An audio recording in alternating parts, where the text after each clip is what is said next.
Okay, I'm live. I'm here. I did it. Internet. Hi, Internet. How are you? Hey, everybody. I'm here and I'm live. I'm here to answer any of your queries, your questions, your comments, your thoughts, your prerogatives. If you want to throw those at me, I'll throw some back at you. I also don't have my glasses on yet, so I can't actually see your questions, but I have the help of the fine and wonderful, illustrious Lindsay Brandt here from Fantasy Records. Come say hi, Lindsay. We've got Lindsay here. She's going to be taking care of, or at least looking at questions, because I guess I could put my glasses on and just look myself.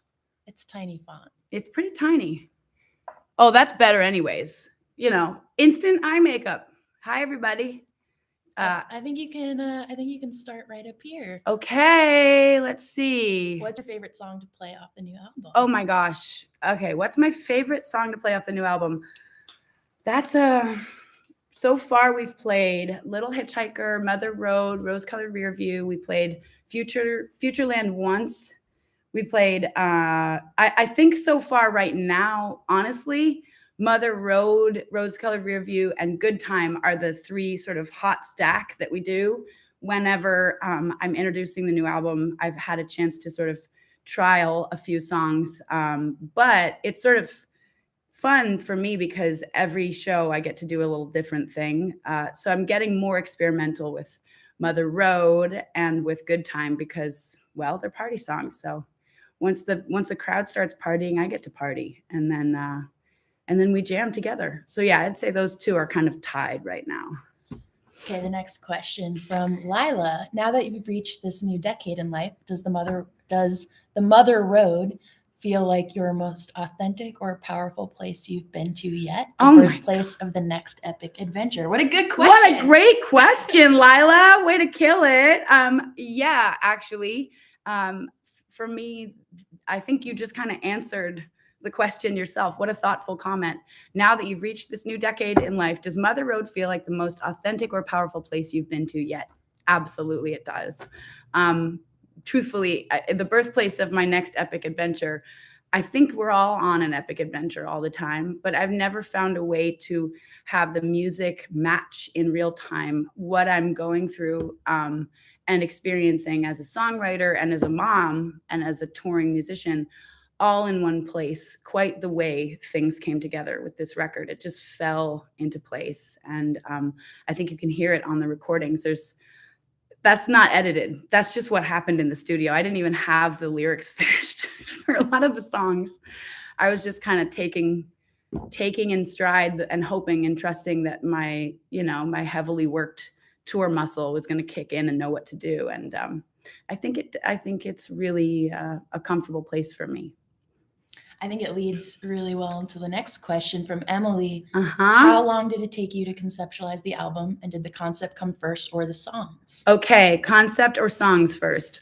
Mother Road conceptually started as a road trip for me that wasn't going to be songwriting at all. I was very clear about that. I didn't want to make music as much as I wanted to get better and heal and just go on a trip for me that felt very much like, okay, I can't tie songwriting to this right now because this is healing that I need to do, not let's put together the next big hit record. And so that's why I went back and forth 4 times. So by the 4th time across the country, I think that's when I realized that I had a lot of material that wasn't just about driving the Mother Road or about connecting with the road and my motherhood so much as it was a place for me to reconnect with my musicality and my creativity.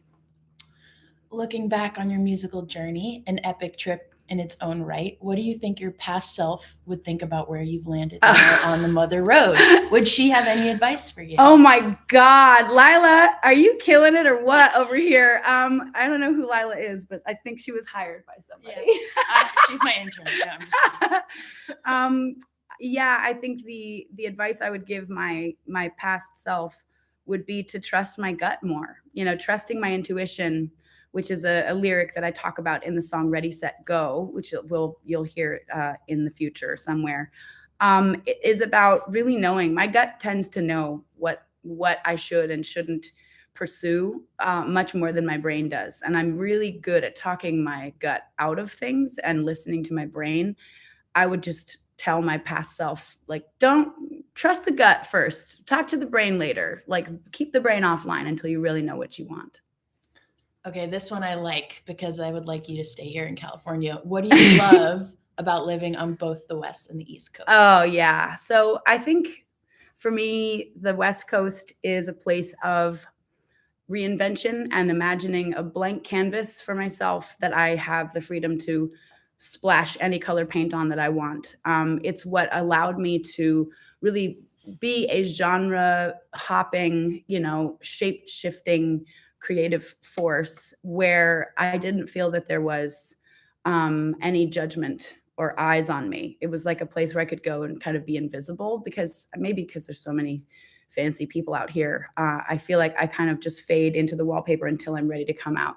And in growing up on the East Coast, what I benefited from so much was that it's a small pond of people and it's an intimate and caring community that I grew up in, which watched me carefully. So those very watchful eyes also were supportive at times and brought out of me the beast that is me. But I also love that the connection and the responsibility and the sort of grounding energy that the East Coast gives me. It's definitely a different barometric pressure completely. I can't choose one or the other right now because for legal reasons. There's actually a couple of questions about that. Yeah. I think you answered all of them at once. I like Augusta's question. Yes, Augusta. Grace, you're a badass, first of all. Now my question. Do you have a current favorite song or artist you listen to for sexy making love vibes? Ooh, I mean, Good Time is kind of up there. One of our date night, we have a date night playlist called Saturday Sex. Let's see what's on there. I'm curious now. It's not like I have one favorite song. I do love Shaka Khan and Rufus, Tell Me Something Good. That's definitely, I was just this morning trying to get amped up because I don't know if you guys can tell, but I'm back in Topanga. Here I am. You may recognize this place from the live streams, but it's not noon in Topanga. It's freaking 9:30 in the morning or something. So, which for me is very, very early. So yeah, I love Tell Me Something Good. I love Can You Get to That by Funkadelic. That's some love making magic right there. Forget Me Not, Patrice. Come on. There's a lot. I could keep going, but we're gonna move on to another question. There's a fellow St. Lawrence. Hey, SLU alum. They want to know, what was your favorite thing to do on campus when you were a student? Oh, I love that question. I tended to like going, I like the old library, and going in there and sitting and just smelling things was very enchanted to me. That place is also very haunted. And there was one night where we tried to do the thing where you go under, but they had padlocked it shut. But I spent most of my time, at the Java House and playing music and rehearsing. That's where Matt Burr and Corey Beard and myself started the Nocturnals, right there in the Java barn at 2 a.m. one night. This one you're going to love. Okay. What other media do you draw inspiration from? Movies, books, art, podcasts, etc.? Love that question. I believe that media is just a way through. So like everybody needs a tool. For me, driving is actually a media. It's kind of like playing a video game to me, except that it's much more important to stay safe.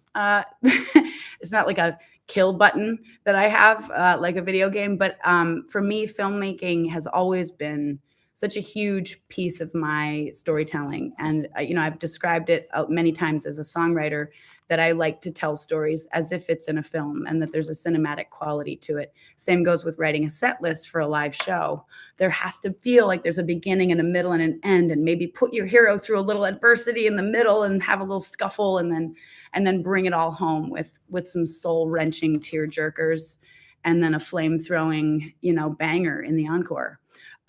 But for me, art and recorded music and storytelling through cinema have always kind of belonged together. I try not to separate them whenever possible. This one's a great transition. Thank you, Brent, by the way. Brent Rickard said, your art is world-class, ma'am. Aw, that's so sweet. This one's pretty rad. I loved your nod towards Pulp Fiction in the latest music video. Yeah. What's your favorite Tarantino Oh, movie? man. Well, when I was studying film at St. Lawrence, Kill Bill had just come out. And so through the first semester, Kill Bill 1, and then in the second year of my film major, Kill Bill 2 was released. So there was a huge sort of arc of storytelling and also deep diving into Tarantino's inspirations. So it's hard for me to not have that be my favorite because it's where I really connected storytelling, soundtrack, music, and action. Also physical. I mean, it made me want to learn how to do Kung Fu, that's for sure. But I also think that that Kill Bill is really an amalgamation of many of Tarantino's other films and sort of all of the things he studied leading up to that. I was deep into Japanese filmmaking and films from 1970s, you know, sort of exploitation films from Hong Kong. That was a big passion of mine. So he certainly touched on a lot of that in Kill Bill. So I'd have to say, don't make me choose one or two, but just that arc of that series is where it connected for me. But beyond that, come on, Reservoir Dogs.